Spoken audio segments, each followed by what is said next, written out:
Nick and Amy will be gone, but then we never really existed. Nick loved a girl I was pretending to be. Cool girl.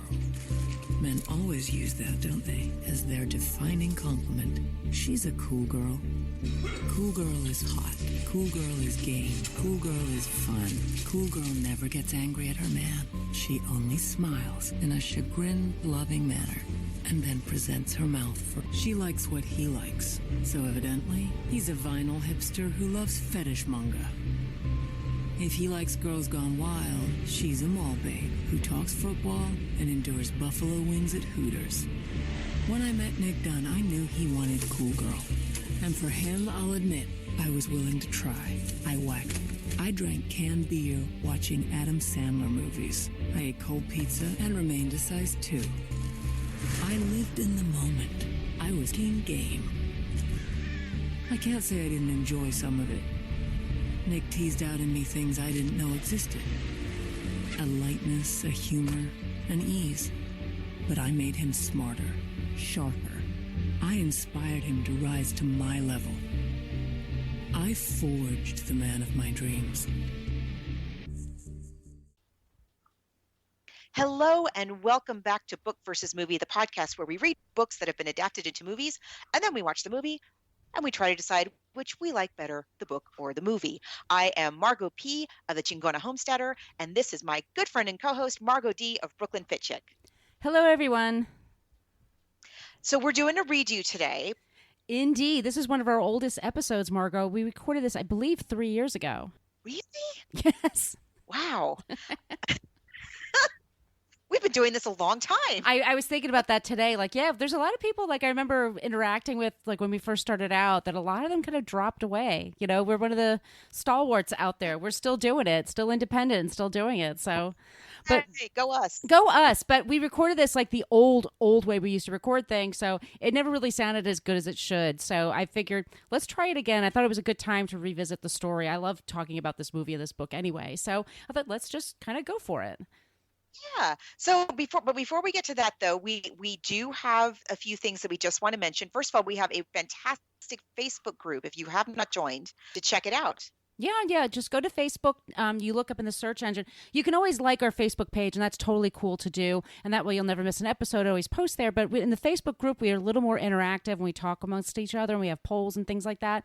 So you just type in Book vs. Movie Podcast Group and ask to join, and then we will have you come and join us. And please come join us. And also, we're on Twitter at Book versus Movie. You spell out Book versus a Movie, and you can send us an email at bookversusmoviepodcast@gmail.com. And you can find us wherever you find your podcasts, even on Alexa, even on Spotify. You type in Book vs. Movie. On Alexa, you need to take the TuneIn app. I'm still trying to get Alexa to I say, Alexa, play Book versus Movie podcast. It goes, I don't recognize versus movie. Which I don't know, which is annoying, but it works for some podcasts and others. So if you get the TuneIn app on your iPhone or on your iPad, it'll connect with the Alexa. I love listening to us over the Alexa. I just feel like we're so famous when I do that. So, but everywhere you get your podcast, it's Book vs. Movie Podcast. That's how you find us. If you like what you hear, be sure to subscribe. You'll never miss an episode. And if you love what you hear, yay, please leave a review. Especially just leave a 5-star review. Even just leave 5 stars. You don't even have to write anything. You could write nothing. But it's what Apple Podcasts really cares about. They care about downloads, but they also care about how many reviews you get. So if you guys really like this, please, leave a review for us. We would be so grateful. We don't ask for anything. And we will read all the 5-star reviews on the air. We certainly will.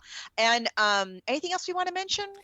Well, I guess we could talk about we're brought to you by Audible. We weren't brought to you by Audible back in the day. Yes. So we're... Oh, that's true. I know. I keep trying to think what's different between now and then. And no, we definitely were not brought to you by Audible back then. No. So if you're listeners of Book versus Movie, Audible is offering a free audiobook download with a free 30-day trial to give you the opportunity to check out their service. And Margot and I are long time fans of Audible. Before we even met each other, I've been a subscriber to Audible, and it's great. You get the download for the books you like. You listen to them wherever you want. It's a virtual download. It's up in a cloud. It doesn't take up a lot lot of space on your phone if you only can do it 1 or 2 at a time like I can with my iPhone. So you guys, it's a great deal. You get your free 30-day trial, and that's at audibletrial.com/book versus movie. And you guys, Gone Girl, the movie we're talking about today, it's an audiobook. So if you're interested, check it out. Use the Audible. So there you go. audibletrial.com/book versus movie. Yeah, I've actually been an Audible member for longer than I've been an Amazon member. Oh, really? That's how long I've been in. Yes. Wow, you're old school. I have a super old Audible account that it's separate from my Amazon account because that's how long hardcore Audible I am. It's actually a pretty good audiobook as I recall. And today we are doing our redo of Gone Girl. We are. It's the Gillian Flynn novel. And I listened to that old episode, Margot, and I kept calling her Gillian Flynn. So that's another reason for us to redo it so I could pronounce her name properly. But I was telling you, this is the first book I got with my Kindle that I literally could not stop reading it. Like after end of every chapter, I had to keep going more and more and more. And to the point that my Kindle ran out of power. So I had to plug in my Kindle and wait like 2 hours before I could finish the book. And I remember just staring at my Kindle and trying to distract myself, just being like, please, I need to finish this book. Because it's such a plot driven book. Every chapter, like I said, there's like this thread, like, oh my God, what's going to happen next? And she's a great writer. This was a huge hit. It came out in 2010. No, excuse me, 2012. And that's what I read the book back in the day. I can't remember. Did you read it back then or did you read it for? No, I read it for the show, but I remember everybody talking about this book. Have you read Gone Girl? Did you read Gone? Oh, I won't spoil it for you, but did you read Gone Girl? Yeah, everybody. Yeah. Oh, by the way, we are going to be spoiling it for you if you haven't read Gone Girl or watched the movie. Spoil it for you today. Yeah. Yeah. Get ready to be spoiled. Yeah, but no, I read it for the first time for the show when we did it originally, which you now tell me is 3 years ago. Yes, I think it was. Yeah. I can't even believe. Oh my goodness. And am I remembering this third novel? It is her third novel. So, is that right? Yeah. So it's Gillian Flynn. She was born 1971 in Kansas City, Missouri. She now lives in Chicago with her husband and her, I believe, 2 kids. She was a TV critic at Entertainment Weekly. I remember reading her stuff. I've been a long-time subscriber to Entertainment Weekly. She lost her job in 2008. And that's, like, you and I talk about this, but the economy kind of went into the toilet in 2007, 2008. And for a bunch of us, especially living in New York at the time, it was very scary because a lot of people started losing their jobs. And she was one of those people. She wrote her first book, Sharp Objects, in 2006, which is coming out soon on HBO with Amy Adams. Her second book is Dark Places, 2008. That was a movie that starred Charlize Theron. And Gone Girl, 2012 was the book, and the movie came out in 2014.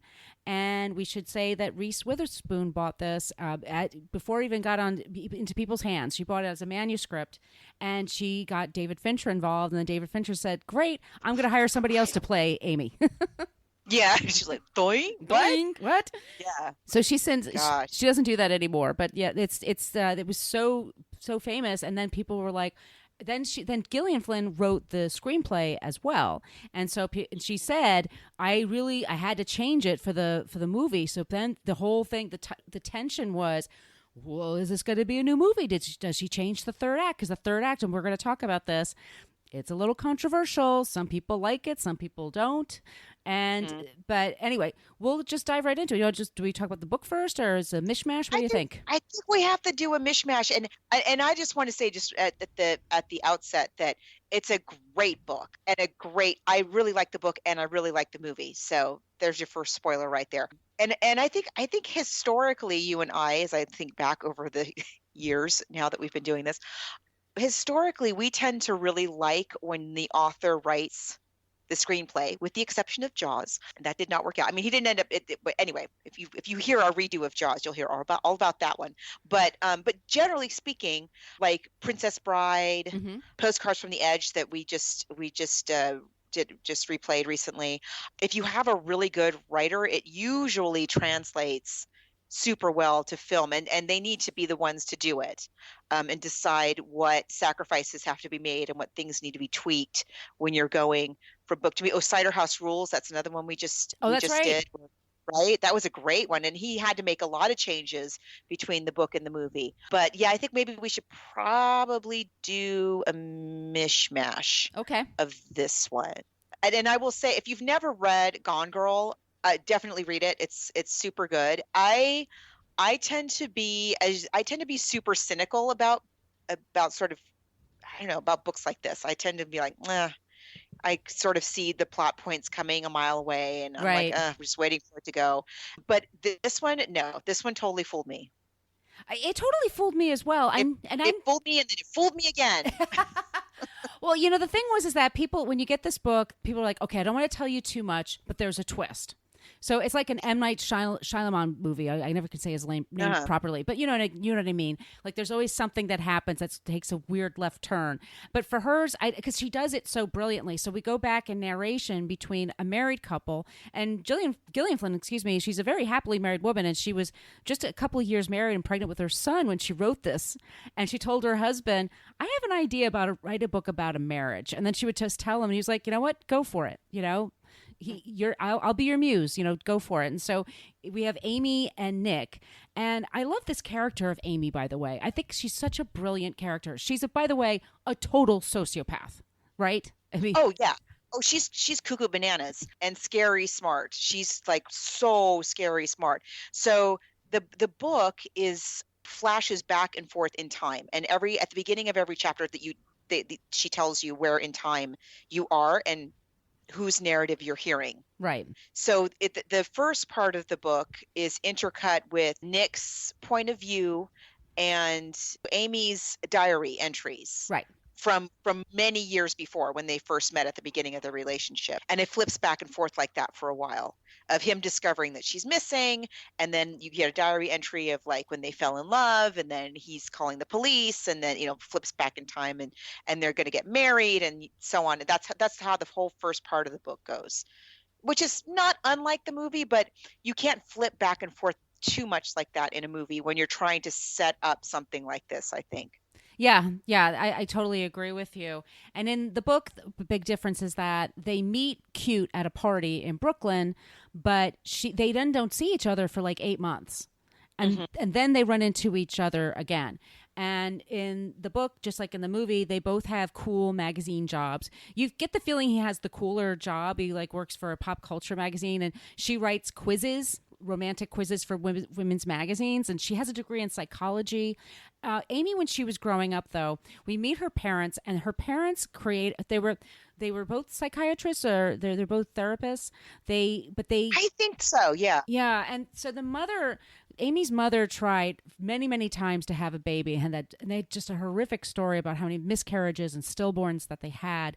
So when Amy was born, and she turned out to be just this beautiful, healthy, bright creature, they immediately fell in love with her. Of course, she's an only child, and they really wanted her.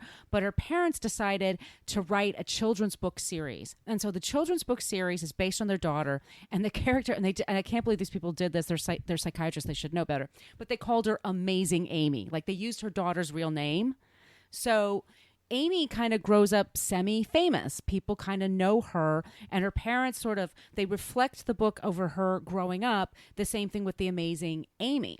And it's wildly popular when she's young, and then up until the point she's a teenager, but now she's in her 20s, like her late 20s, and her parents, you find out, they kind of were a little loosey-goosey with their finances, and Amy had come into like over $1 million that they at a trust fund, because they gave her some money for that, of course, because they're basing it on her. But they approach Amy and say, Amy and Nick get married, and her parents say, I'm sorry to say this, but we're like $875,000 in debt. Mm-hmm. So Amy said, oh, well, we really need to borrow this money. Can we please borrow it? Meaning that's never going to be paid back. So Amy says, okay, sure. Do you need the money? I'll give you the money. So Amy gives them the money, and then at that time, Nick is laid off from his job, and then she's laid off from her job. And this is, like I said, it takes place in 2008. This is you and I talked about this before, but you and I were living in New York at the time, and I think we're both freelancers, but it was a very scary time. Like a lot of people got laid off around that time. Yeah, a lot of industries just completely went away. So yeah, they both lost their fun New York lifestyle like overnight. Yeah, they had a Brooklyn apartment that she owns, and it kills me, because what happens is that she sells the home, at a loss. She and Nick decide to move back to North Carthage, Missouri, because it turns out Nick's mother has breast cancer, and it's pretty advanced. And so they ran out of their options in New York. And by the way, in New York right now, there is just this year alone, it's February when we're recording this, there have been like 250 jobs in magazines that have been eliminated because of mergers. Oh. Yeah. I mean, this industry is just, Ouch. yeah, this is the beginning of, I guess, like the end of that, like this whole mergers and these magazines getting smaller and they're folding like crazy. So so they moved to North Carthage, Missouri. And Amy, all this time, by the way, like she really believes that Nick is like the greatest guy, and she really like tries to wow him. And we find out that when Amy was in high school, she says that there was this girl that was stalking her, and she gave her like a really hard time. She says that one of her old boyfriends named Desi was like obsessed with her. So she has these people she claims that are totally obsessed with her. So Nick, like, oh, that's all Nick kind of knows. And then she and Nick move to Missouri. Well, it turns out Missouri isn't doing that great either in this recession. And so they buy this McMansion. And the way they describe in the book is very different than you'll see in the movie. Because in the book, it's like they have this one house and then everything around them is abandoned. Right. And there are a lot of homeless people walking around. Which happened in those years. I know it happened here in California during those years where they built all these McMansions, these huge housing developments, and people, the crazy, you remember the loan scandals that happened, and people just basically walked out of their homes, walked away from their upside down mortgages. And so, yeah, you would have these whole block after street of empty, abandoned McMansions. Yeah, it happens. So yeah, they live in a development like that kind of situation. And you're not quite sure of the finances. I think Amy has like maybe $150,000 left in their savings, and she gives it to him to start a bar with his twin sister, whose name is Margot. Yep. And she spelled her name properly, Margo. But he calls. That's how you spell it. That's how you spell it. Just so you guys know. But I think we talked about this last time. I think, does anybody ever call you Go? Because he keeps calling her Go. That's his nickname for her. Yeah, people call me Mark. I've never been called that in my entire life. Never. Of all the nicknames people come up with for Margot, that's one I've never had. Yeah, it's very unusual, I have to say. So Amy disappears, right? Nick comes home, and it looks weird. The front door's open, but she's not there.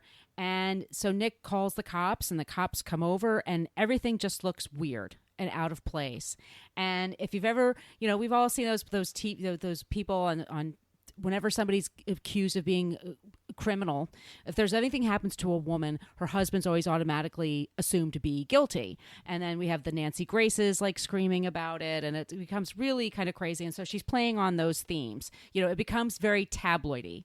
Nick's loss and Nick being worried, and he honestly doesn't know where she is. And then they're both unreliable narrators, I have to say. So Amy presents herself as this very angelic, perfect person, very gracious. She's always giving to people. And Nick presents himself as a solid guy, just trying to do his best. But you also get from the very beginning, from the very first chapter, they said, I'm sorry, I have to shift. Hold on. Sorry. She said shift. Shift. As in move. Yeah. You get the sense from the very, very beginning chapter that he is not terribly happy in the marriage. And the opening chapter is on the day of their 5th wedding anniversary. Right. That's important. So you get chapter 1 is coming home, like you're saying, he's coming home and, oh gosh, what's going on? But he's already like thinking about, well, I'm not really happy in this marriage and I don't know what happened to us. But then we flip immediately to her diary entry of when they first met. So it's really interesting the way that she paces, the author paces the story and builds the suspense. It's really, really cool.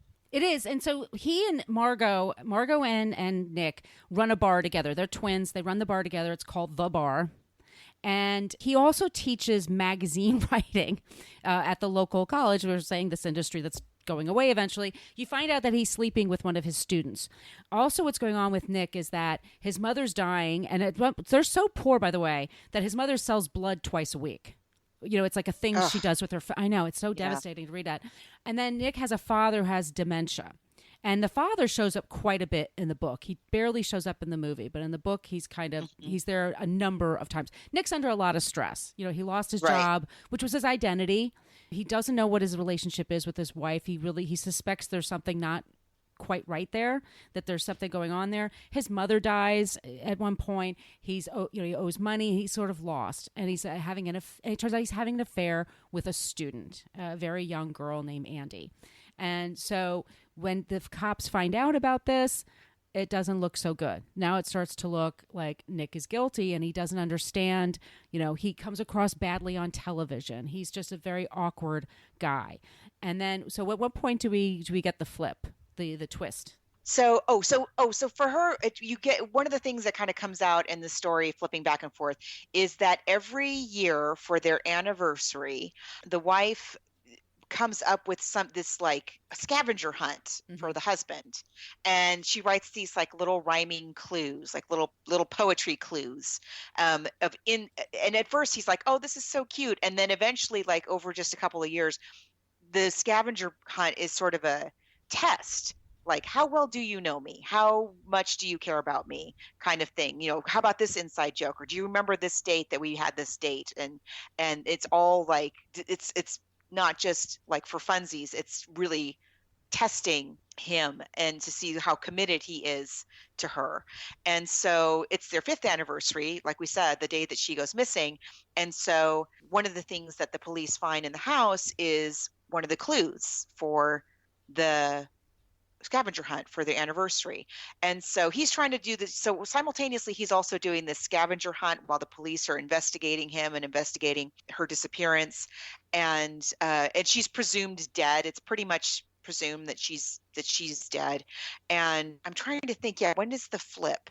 The flip I think comes. So the police keep finding incriminating stuff against Nick. It keeps looking worse and worse and worse. And even Margos starts to question. Yeah. And it's starting to be like, stuff purchased, extravagant purchasing on the credit card. And Nick is like, I didn't buy any of that stuff. What are you talking about? And once they find, he figures out that his wife has been buying all this stuff to frame him and has hidden it in Margot's woodshed. And that he also pieces it together that, oh, she knows that I was having an affair, and now she's framed me, and he doesn't realize that she's still alive at this point, but she's trying to frame me, and so now there's no way I'm going to go to jail for this. And then that's where the flip is, when he is really backed into the corner, and you're like, this guy's going to jail, right? That's when the flip happens. And that's when we find out that Amy is not only alive, but she planned all of this, and she planned it out months in advance. She's good at planning. She's fooled pretty much everybody. One of the last gifts that he finds is a Punch and Judy doll puppet, as these wooden puppets, and one of them is missing the mallet. So she's doing all these clues like, I'm onto you. I know you were a scumbag. I know you cheated on me. I'm gonna make you pay for it, and I'm ultimately gonna embarrass you, and I'm gonna see how you handle it, and then you're gonna pay for it. And so she's going off, and there's a lot of suspension of disbelief you gotta have here, guys. You gotta just sort of if you try to analyze it too close, it doesn't handle tough scrutiny very well, this plot in the book or the movie. It can fall apart. You got to think of it as sort of magical thinking or whatever. It is what it is. This is the universe of the book, so you got to just kind of take it what it is. But she leaves. She goes away, and she stays at a campground. She's got a few $1,000 she's managed to squirrel away, and her plan is basically, she says, I'm going to wait until he gets arrested, and then I'm going to kill myself, and then they're going to find my body, and then he's going to be he'll go to trial, he'll be executed because they have the death penalty there. That's her whole plan. And then she stays at this camping grounds kind of park, and she meets these people. She cuts her hair. She does the things you're supposed to do, to disguise your appearance. But she becomes friendly with this couple, and they pretty quickly find out who she is, and that's maybe not who she is, but that she has money. And she's not very good. And Amy was so protected in her younger life that she makes kind of dumb errors because she's not skeptical enough to, like, you know what I mean? So she kind of sets herself up, like, she doesn't hide the money very well. So they kind of figure it out pretty quickly. she sort of takes it for granted that she's smarter than everybody else. Right. And so, so she makes these not very tactical, yes, some tactical errors. So she did. So she's pretty clumsy with the hiding under a fake identity gig. Yeah, she came up with the idea, but she didn't think it all the way through. Like she didn't think like she could meet. She's very snobbish when she meets people. She's very beautiful and she's educated, and so when she meets these kind of thinks of them as hillbillies or townies or whatever, but she doesn't realize like they can be just as smart as you are just because they're not book smart, and so they figure her out pretty quickly. So they take her money from her. So now she's screwed. Where is she going to go? So she looks up Desi. And Desi was the boy that had a big crush on her and like never got over her. And she stays at his lake house.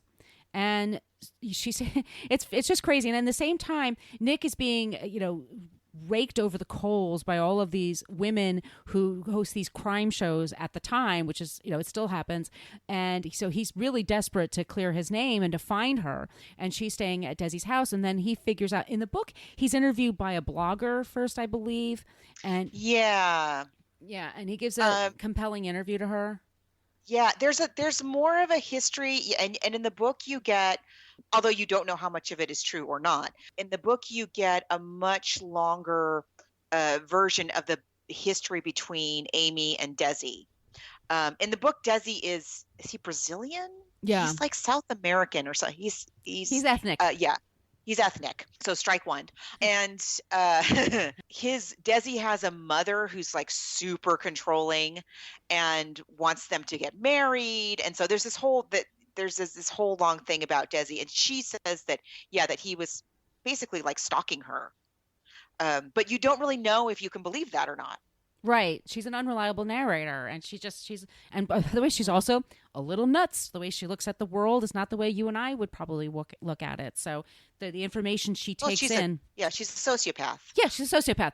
The information she takes in is just different. Yeah, so there's that. Exactly. So she's staying with Desi. Desi makes her feel like a little, all of a sudden she's watching Nick being interviewed on TV, and Nick gives a very compelling interview on TV, basically like, man, I screwed up. I'm so sorry, Amy. You deserve so much better than me. If I can get her back, oh my God, I'm going to make it all the way up to her. And Amy falls for it because it flatters her ego. And so she kills Desi. And how this happens, I don't know. But she gets in the car and she goes back to North Carthage where he is. And there's camera crews parked around his house and stuff like that. And in big dramatic thing, she shows up walking up the driveway all bloody and saying, hey honey, I'm home. I'm back. And so Nick brings her in, and basically the doctors believe that there's one police officer, Officer Boney, who doesn't really, Detective Rhonda Boney, she doesn't really believe what she's doing, but she's kind of outnumbered. Everybody else is going along with the narrative. They like the way the story's going. It's like a surprise ending to everybody. And then so Nick feels sort of forced to be with her. And then this is where, for the only part of the book where I was like, oh, come on. But basically she has his semen stored in the freezer. And and she makes herself pregnant. In the book, it's a little more complicated. Yeah, she somehow has harvested his sperm, like from tissues and stuff. Like it's it's a little. Yeah, but you just have to be like, okay. Exactly. Yeah, that's the only time. And I really, like I said, I loved reading this book. I loved reading it again. It was super fun. But every time that comes up, I'm like, oh, come on. Really? Yeah. So she's pregnant. And then I love this in the book, and they don't have this in the movie, but that she and Nick are writing their story. Okay. And so Nick's doing. Oh, that's right. Yeah. And Nick's doing it from his point of view, and she's doing it from her point of view. And she finds out what he's writing. He's basically saying, she's crazy. Help, help, help. This book is a cry for help. And she finds out about it. And she says to him, you know what? You delete this book, or I'm going to leave with this baby. You'll never have anything to do with this unborn child. And I will retract everything I said. And he falls for it. He doesn't want to not have contact with his child. He knows she's nuts. He knows this isn't the best thing for him, but he feels trapped. And so he deletes his memoir, and he stays with Amy for the child's sake. And that's the book. Mm-hmm. Yeah, he totally because he's very smart too. So Yeah. he totally figures everything out. He puts all the pieces of the puzzle together, and by the end of the book, he knows exactly what he's dealing with. He understands that she is a sociopath and a murderer, and she could totally kill him in his sleep and make it look like it was a self-defense thing. She could he's pretty much just at her whim. Yeah, he's totally at her whim, and that's how they end it. Yeah, it's more something about the ending in the book, because he's writing the truth, and you're like, yeah, he's going to get the truth out, and then you're like, no, don't delete the truth. So it's a little more. It's a little more like, again, it's like another twist. It's like yet another twist. Like, she's never going to have justice, just ever. No, yeah, exactly. She will get away with it, basically.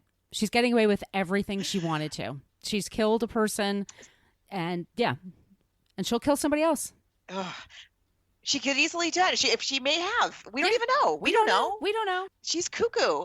So yeah, it is a great book. It's such a page turner. And but like what was the book we were talking about last time? Oh, Mudbound. Similar to Mudbound, a lot of the stuff in the book of Gone Girl is internal dialogue. Yes. Kind of stuff.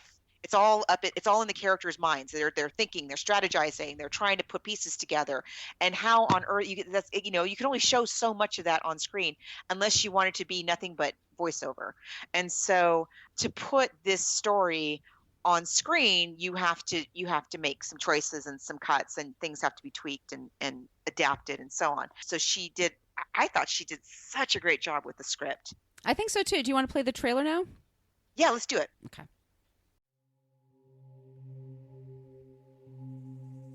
Nick Dunn, you're probably the most hated man in America right now. Did you kill your wife, Nick?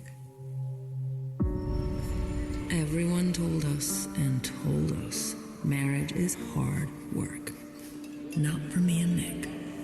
As you all know, my wife, Amy Elliott Dunn, disappeared 3 days ago. I had nothing to do with the disappearance of my wife. I have nothing to hide. Has Amy got friends we can talk to? No, not really. You don't know if she has friends, you don't know what she does all day, and you don't know your wife's blood type. Just being a good guy, so everybody can see him being a good guy. Well, you really don't like him, do you? All I'm trying to do is be nice to the people who are volunteering to help find Amy. I will practice believing my husband loves me, but I could be wrong. You ever seen that guy in the glasses before? Amy is the kind of girl who attracts admirers. Whoever took her is bound to bring her back. I'm hoping you can tell me what this means. Want to solve Amy's treasure hunt? You seen this girl around here? Yeah, I remember her. I know you. I saw you at the volunteer center. I wanted to help. What she want? She wanted a gun. We are all scared, but we are all here now. I feel like something to be jettisoned if necessary. I feel like I could disappear. The hallmark of a sociopath is a lack of empathy. Amy lost a lot of blood in there. Then somebody mopped it up. Why would they mop up the blood if they're trying to stage a crime scene? Whatever they found, I think it's safe to assume that it's very bad. I'd finally realized I am frightened of my own husband. I would show you, as if you're doing a deposition, what to say, what not to say. A trained monkey? A trained monkey who doesn't get lethal injections. She's going to eat you alive. You assaulted her? It's not good enough for you? I hit her? It's not even close. Absolutely not. I never touched her. We now believe Nick is involved in the disappearance of our daughter. Without a body, without a murder weapon, their only hope is a confession. Don't know anything yet? You need to tell me. How was your marriage, Nick? Are you asking me if I killed my wife? Man of my dreams. This man of mine may kill me. What about my son? Nick! This man may kill me. In her own words, This man may truly kill me. You ever hear the expression, the simplest answer is often the correct one? Actually, I've never found that to be true.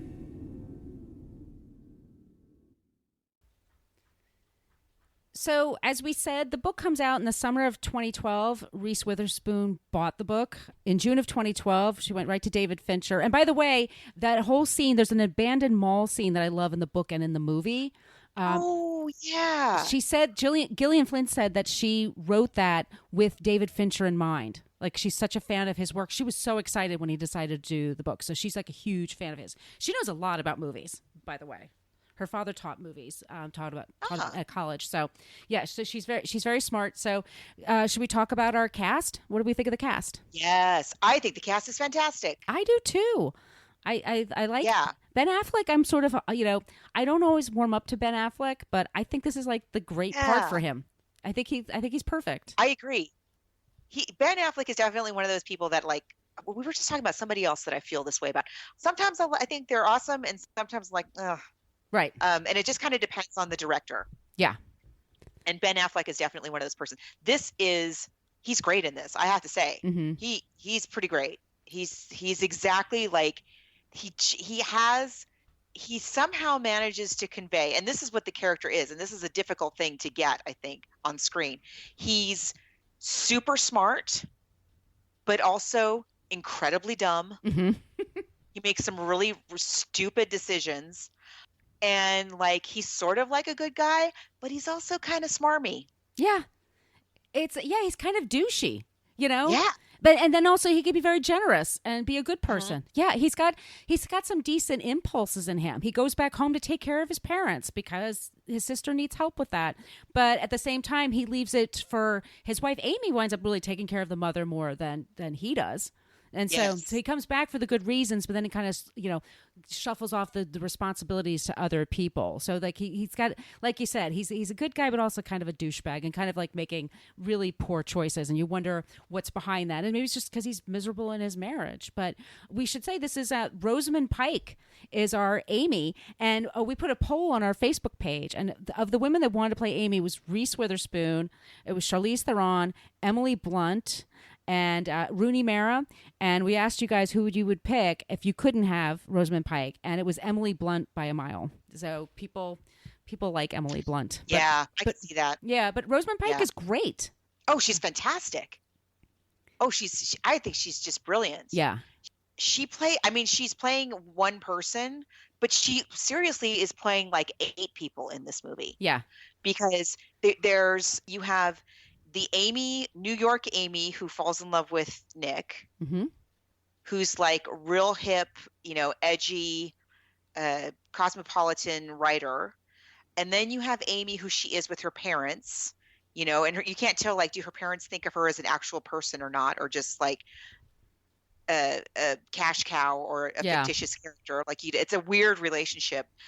She's different with them. And then you have Amy, who is in Missouri, who's angry and weird and frigid and neglected, just neglected.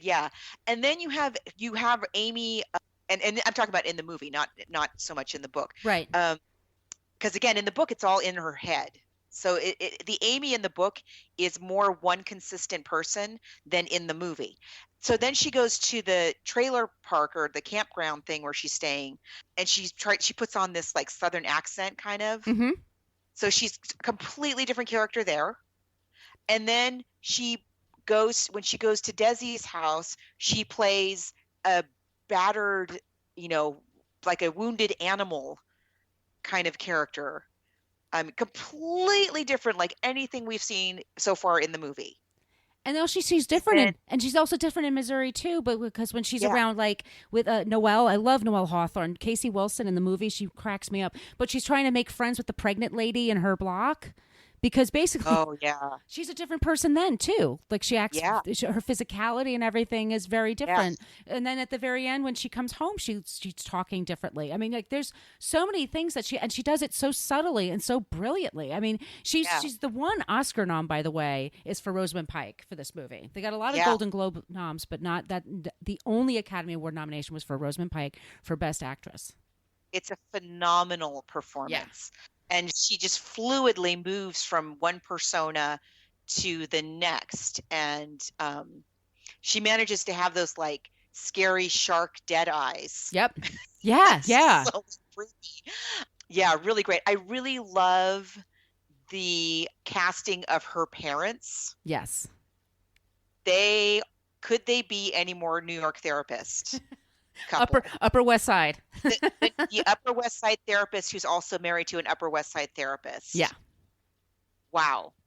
They're great. And what's the name of the actor who plays Go? Oh, it's Carrie Coon, and she was 9 years younger than Ben Affleck. So she plays his twin sister. She's in Fargo. Did you see her season on Fargo? Yes. Oh my God, she's so good, and she's so good in this movie. Yeah, she's fantastic. And I love. She's the voice of reason. Yes, and then we forgot to mention in the book and in the movie, and it's a little different in the book, but it's Tanner Bolt is the lawyer that he hires, and he's the lawyer that will get any guy that's convicted of killing his wife. He's really good at getting him off, right? So they hire and it's Tyler Perry, who I think is so good in this movie. I forget he's there, and then I'm like, oh my God, he's so great. I know. I was like, oh yeah, Tyler Perry. He's an actor. No, he's really good. Yeah. He does a fantastic job. Where he plays this lawyer who, like you said, deals in douchebags, and yet you don't hate him. So you somehow he manages to play it in a way that you sort of respect this guy. Yeah. I don't know how he does it, but he does. So yeah, he's great. The Patrick Fugit from Almost Famous. Almost Famous, thank you. From the kid from Almost Famous. I really like. He's really a great naive cop who believes all of the stereotypes and all of the tropes, and he's ready to convict Nick within the first hour. Let's take him in. And there's blood in the kitchen. Let's take him in. He buys everything. Yeah, he goes right along with public opinion, and then he's paired with Detective Rhonda Boney, and that's Kim Dickens, and she was also in Miss Peregrine's Home for Peculiar Children. We covered that in the past, and she was also in Thank You for Smoking. And I want to play, this is a clip, it's just them when they're first interrogating him, and he doesn't know her blood type. So here we go. You got to the bar around 11 today. Where were you before that, just to cross that off? Well, I was home. I left at 9:30. Got a cup of coffee, newspaper. I went to Sawyer Beach and read the news. Did you visit with anyone there? Well, I mean, I kind of go to Sawyer Beach for the solitude. So, your wife has no friends here. Is she kind of standoffish, Ivy League, rubs people the wrong way? She's from New York. She's complicated. She's got very high standards. Type A? Well, that can make you crazy if you're not like that. You seem pretty laid back. Type B. Speaking of which, Amy's blood type. God, I don't know. I have to look it up at the house. You don't know if she has friends. You don't know what she does all day, and you don't know your wife's blood type. Sure, y'all are married. I maybe it's type O. Where are her folks? New York? Yeah. Can they get here in time for this press conference tomorrow? Tomorrow? I have no idea. I haven't talked to them. You haven't called your wife's parents I mean, yet? you can't get a signal in this building. I've been in here talking to you. Well, call them, please, Nick, now. Fine.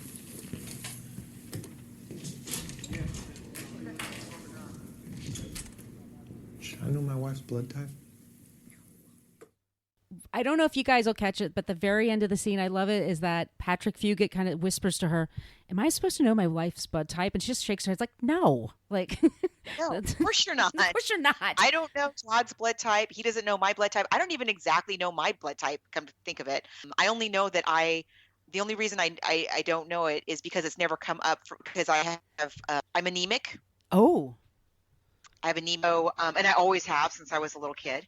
And so no blood bank has ever had the least little bit of interest in my blood. So my blood type does not come up that often. It came up twice when I had each of my kids. But so I don't even know my own blood type. I don't. So no, you're not supposed to know if you're not married. For you single people listening, yeah, that's not a thing. Okay. Knowing your spouse's blood type is not a thing unless your spouse has some kind of medical condition that you need to know that. Or if they have really rare blood, if it's B negative or something like that, then AB negative. Yeah, that would be good to know. That would be good to know. But otherwise, okay. And let's the other people in the cast. Oh God, Celia Ward is in here. Did she make a deal with the devil? She's 60 years old. Yes, Ward made a deal with the devil in 1987.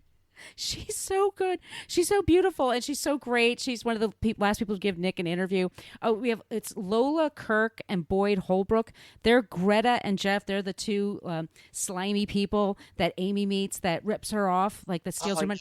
And I have to tell you, Margo, I didn't see this movie in the movie theater, and I can't remember why. I always rented this movie. I always fast forward that scene where they take the money from her because I know I can't take it. It's hard to watch. It is. It's so scary. I'm so scared for her. It's crazy. And I love, Rosamund Pike, by the way, she gained 13 pounds. So there's a scene where like Amy's really thin, and then Amy, for her, Rosamund Pike is chubby because she's just so slim. So but she has the belly that you get if you drink, you just like live on junk food for a couple of months. So she has a little bit of that. And then we meet Neil Patrick Harris as our Desi Collins. Yay! He is fantastic. I like him too. He's so good. He's great. He's so good. And like we were saying, and one of the things I liked about the movie adaptation is I feel like she did a really good job visually, or all of them, the whole team did a really good job visually of establishing, again, Nick and Amy as unreliable narrators. Right. And so, Nick says that Amy told him that, what's his name? Desi, that Desi, stalked her and she had to get a restraining order. And so when you meet Neil Patrick Harris, you're like, wow, he's rich, he's obviously like, he's super educated, but yeah, he could be a stalker. Yeah. But you don't know. Maybe he just really cares about her. You don't know. Right. Yeah. It's really cool. You really can't tell. And there's a scene that where Nick meets. This is great, like screenwriting. He meets with one of her old boyfriends that claimed that Amy claimed that he raped her, and then she later on dropped the charges. But this guy, it's an interesting scene because he's like talking to Ben Affleck, like, dude, I've been thinking about you. Like, is she still crazy or is she not still crazy? And he basically say like, dude, your wife is nuts. She is a sociopath. She will hurt you.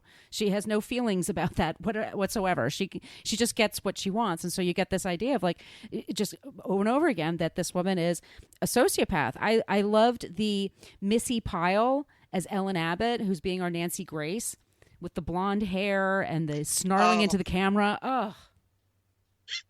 Oh, and what about the chicken Frito pie? Oh, I lady? love her. I can't find her name, but every time she says that, I'm like, I really want to try that. That's probably the worst thing in the world to eat. Like, it's so bad for you, but that sounds delicious. It sounds crazy, but I love that. That's a very quick scene. She gets a little selfie with him, and Nick is kind of a dope. Like we said, he's an idiot. Like, oh, pretty girl wants to talk to me for a second. I'll smile. Yeah, I'm supposed to be looking for my wife that's missing, but even just in that flick of a second, he's such a dum-dum. He just does that, which just cracks me up. And then Emily Ratajkowski, I think that's her name. So she's our Andy, and she's the I love it when they say in the movie, like he says, she's my mistress. Like, yeah, she's a kid. Like they have a pied-à-terre on the other side of Carthage, It's just silly. But she's the girlfriend. I love the fact that Ben Affleck picked her because she was in the Blurred Lines video.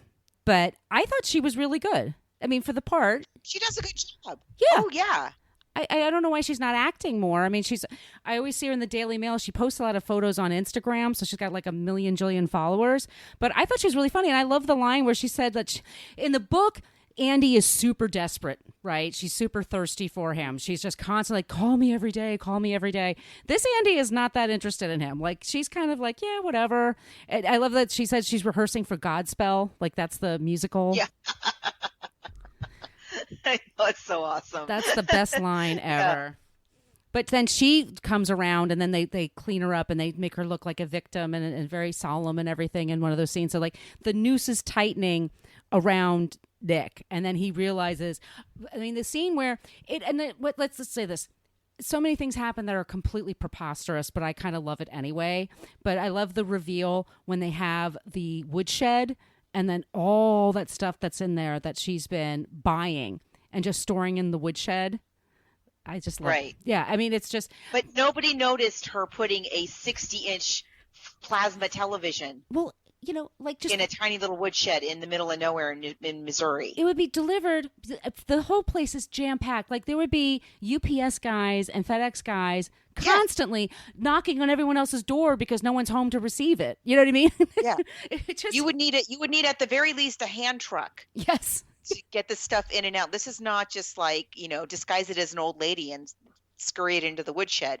It's kind of major stuff. So I agree. It's like, okay. So somehow she managed, I get like maybe they were at work, but even so. Yeah, you would still every once in a while visit that woodshed and everything looks Mm-hmm. brand new in there. Nothing's dusty or whatever. But he's following along with her clues, and she's with Desi, and then she sees Nick being interviewed, and Ben Affleck's really great in the scene where he's talking to Celia Ward and saying, "Yeah, I really regret this," and then she's like, "I got to get home," and then we have that really incredible scene, so gruesome, but it's she convinces Desi to have sex with her. She finally will have sex with her. They don't have sex the whole week she's with him, but she loses the weight. She chops her hair off. She looks better. She looks like she did when he first fell in love with her. And then they go into bed together, and she slices his throat while they're having sex. And it's just such a gruesome scene to watch, and it's just incredible. And then Amy gets into the car and drives home, and drives right into Nick's arms, and says, Right. "Hey, hi, I'm home." And they take her to the hospital, and she's so good in that scene in the hospital when she's describing what happened to her, and oh my God, I'm just glad to be here again. And Detective Boney's trying to like poke holes in her story, but everyone's just so caught up in the narrative. They don't care. They don't really care if it's true or not, really. They just kind of like accepting it. And so Amy comes home to Nick. And in the movie, there's a scene where they're both naked in the shower. And there's one place she figures they don't have a wire. They can't tape them. And she's basically saying to him, like, look, we're going to be crazy together, and that's just the way it's going to be. And that's kind of just how they end the movie. And it's great. It's crazy. It doesn't stand up to tough scrutiny. No, they have that series of everything that's wrong with this movie, on YouTube, and yes, and all the plot holes. All the plot holes. I mean, there's so many things. There's like at one point they're like the sign for Amy for her. She graduated from Radcliffe, and you see her diploma, and somebody spelled Radcliffe wrong. So it's just like, it's little things like that, and the 804 tips line for Amy. It's like that's like too many letters. Like that wouldn't work. Like there's little, but that's just silly stuff. I mean, for the most part, I go along for the ride.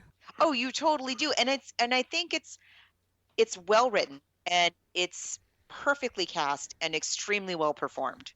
So you are totally transported into this cuckoo story. It's a great movie. It is I wish I had seen it in the movie theater. I would love to have been in a movie theater full of people in that first shot where you see she's still alive. Because everybody had to have been like, what? Yeah. And I like that cool girl scene. Great scene. That's great writing. And that's somebody who's And that's somebody who did a lot of bad dating in New York, which is something I could relate to. I was like, oh yeah, I know exactly what she's talking about. So yeah, it's and I bet that would have been hilarious to be with people like, oh my God, she's alive.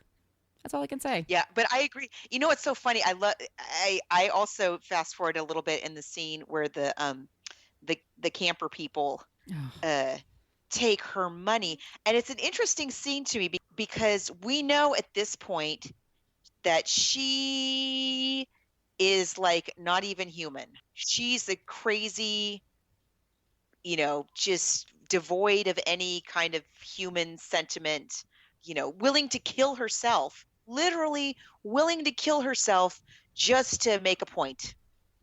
Because he can't win. He can't win. Just to win. Yeah, just to win. And so we just hate her. And we know she gave herself a black eye to look like a battered wife, right? And the guy, one of them says something like, I bet nobody's ever even really hit you, and they hit her. So she, so at the very least, somebody actually hits this woman. But still, you can't help but feel sorry for her. Well, she's there's something wrong with her for sure. And that could have been just from the day she was born. But she's also, you can't go back. I can't help but think about like growing up and being the amazing Amy. Like that's kind of a lot of pressure, Yeah. And the only child, you have nobody else to like share that burden with. I mean, that's got to be hard. I can't imagine how that would mess with somebody's head. Yeah. I mean, it's just, it's ridiculous. But I was just fascinated about how the director and especially the screenwriter, the novelist, manages to make you feel you feel scared, like you were saying, scared for her. Yeah. And sympathy for her in that situation. And she's a monster. But you're like, no, I can't watch. Yeah, it's so well done. It's so well, it's cuckoo, but it's very well done. I agree. It was budgeted. It was filmed for $61 million and it grossed $370 million. So it did very well. So which do we like better? I think I'm going to go with book. Yeah, the book is, I love the movie. But the book is it's just more fun. It's just more, it has more stuff. It just has more details, more interesting, tasty details to keep you turning the pages. Yeah. And I just love the ending of the book. I understand that why you just couldn't have that I get it. But in the book, it's just so choice. Yeah. To have that ending where he deletes his testimony, basically. And he goes along, and it's, in a weird way, he's kind of turned on by it too. Like he's kind of still turned on by her. Yeah, yeah. He's kind of warped too. You get that feeling about him. Mm-hmm. So yeah, I got to give this slight edge. Slight edge. Yeah. Yeah, I agree. Okay, so what are we doing next? Well, we have a new listener, a new follower, and she reached out and said, I would love to if you guys would do this. And we've been asked about this a couple of times. It's The Prestige, and it's a book, and it's a Christopher Nolan film. And it's about, let me read it to you. It's an illusion gone horribly wrong pits the 19th century between two 19th century magicians. It's got Christian Bale and Hugh Jackman. And it's directed by Christopher Nolan, and Terrible Consequences.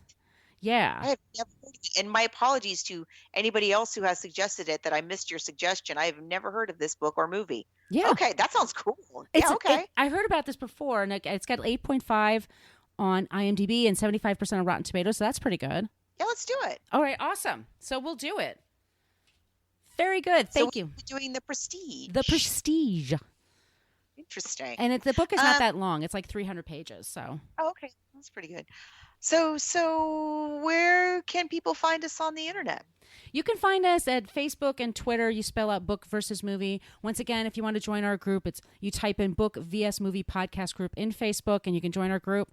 You could find us on Twitter at Book versus Movie. You spell that out. And if you have any comments or suggestions, you can send them to our email at bookversusmoviepodcast@gmail.com. And once again, please subscribe wherever you get your podcasts. You type in Book vs Movie, and that's where you'll find us. And on Apple Podcasts, if you could please leave us a few stars and a review, we will read all the 5-star reviews on the air. We would really love that. And Margot, where can they find you? You can find me all over social media. All of my social media handles are at She's Nacho Mama, SHESNACHOMAMA. My website is thechingonahomesteader.com. And where can they find you? You can find me on all social media at Brooklyn Fit Chick. That's on Facebook and Twitter. I mainly interact on Twitter and also on Instagram, and my blog is called brooklynfitchick.com. That's where I post for all the shows that I work on.